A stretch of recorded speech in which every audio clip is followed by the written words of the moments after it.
What's happening, guys?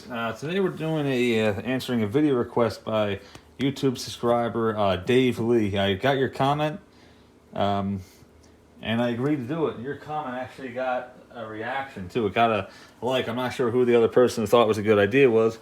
Now, I didn't think I was going to get to it the next day, but turns out I have a little bit of time. So, you guys asked me what my favorite cassettes to record on are. Interesting. It's a good question. The question's not off the wall, but what's off the wall is my answer, because it wasn't as easy as you thought. Now, what's not very surprising side of it is that you can see it's dominated by Maxell. That should not be surprising to anybody at all.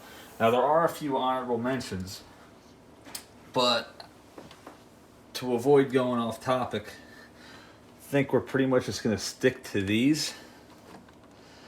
I'm going to start with, it don't really matter. They're not in any real particular order. Well, actually, I do have a favorite. I'll start with my favorite one.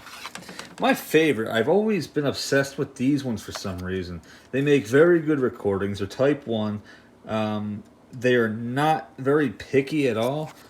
Like I said, I've never gotten a bad recording off of one. Like I said, they're robust. They're cool looking. I always like the freaking squared off design here where the wheels are.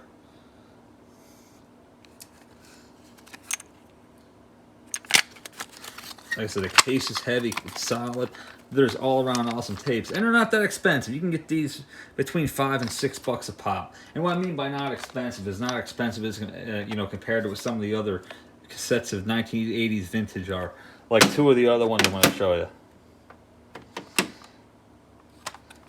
This one's expensive. This is a Type 2 Maxell.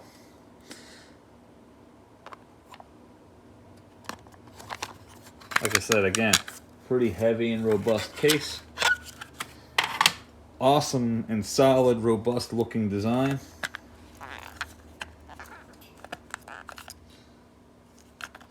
Really dark tape. Like I said, this is a CRO2, Type 2 cassette. They're pretty expensive. You're looking about anywhere between 15 to 18 bucks on average for one of these NOS. Is it worth $10 more than this? No, absolutely not. But they do make excellent recordings. And obviously the recording you're going to get on this is going to be a little bit better than the one you get on this one, fidelity-wise. But like I said, that's factored price, looks, nostalgia to me. Personal nostalgia into it. I'm gonna go with the other Maxell Type 2. This is a UDS 2. This is a couple years newer than this one. This one here, I believe, is late 70s, whereas this one here is early to mid 80s. So this is one. What the hell I even have on here?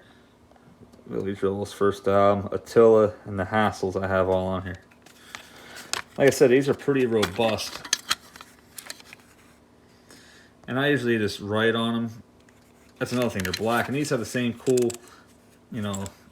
look and excellent build quality and just excellent recordings as well. I think I recorded this with my Pioneer, I don't know what deck I used for it. Yeah, Pioneer CTF 700. Actually, I get that fixed. She's messed up right now.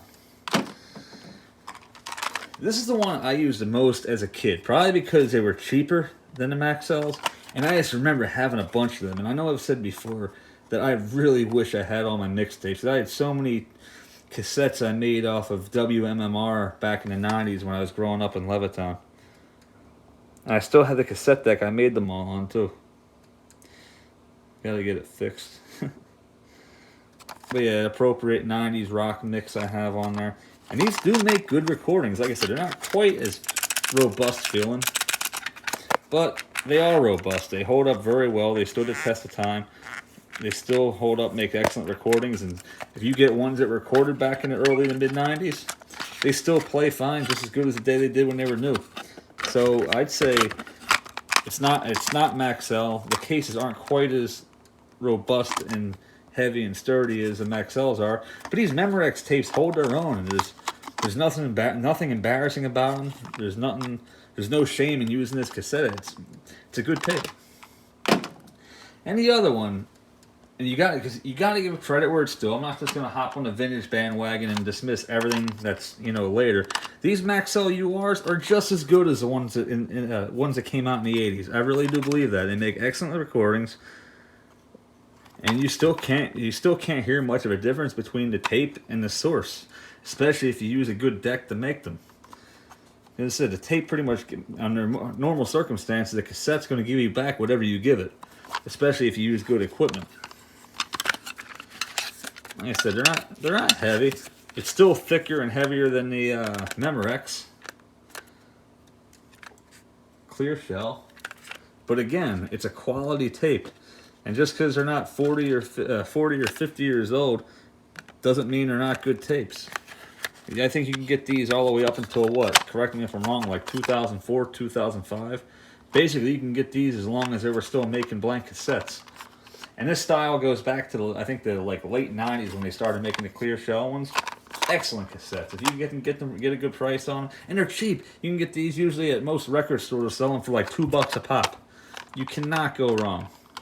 There's nothing embarrassing about that. This one here I have sitting here. This one is the same one as this, but I think this one might be a year or two older, and it says Taxa. I'm not really sure what that exactly means, but I'm thinking this is like a higher end tape.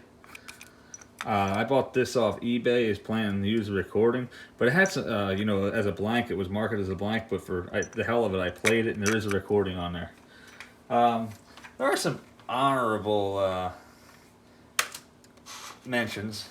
I do like I said, this Maxell LN60 is pretty cool.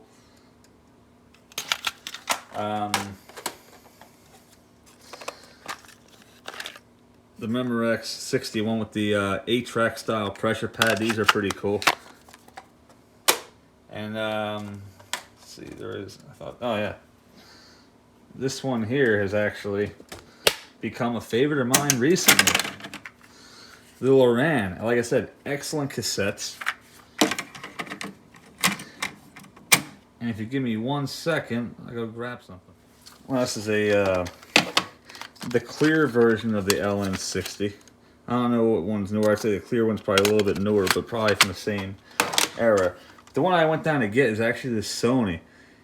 It said it's ideal for CD, and it has the red wheels. I had one of these as a kid that had my voice on it, just like goofy, like random recordings. Man, what I wouldn't do to have that tape back. I guess just another honorable mention here would be the TDK made a pretty cool one too. So it looks a lot older than it is. But yeah, anyway, I got way off topic. I apologize for that. Anyway, you guys asked for my top 5. These are my top 5. See it one more time. These are my top 5 favorite cassette tapes. If I had to pick just 5 and only 5. There you have it. Like I said, not surprisingly, but dominated by Maxell. I mean, what else do you really expect? Anyway, guys, thanks for watching. I hope you guys enjoyed it, and I hope that answered your questions. Feel free to discuss. You tell me, what are your favorite blank tapes? Maybe you make a video on your own channel and post a link to it on my comment box. That way everybody can see yours. It's actually a really good idea. You should do it. Anyway, that being said, peace out. Catch you next time. Rock on.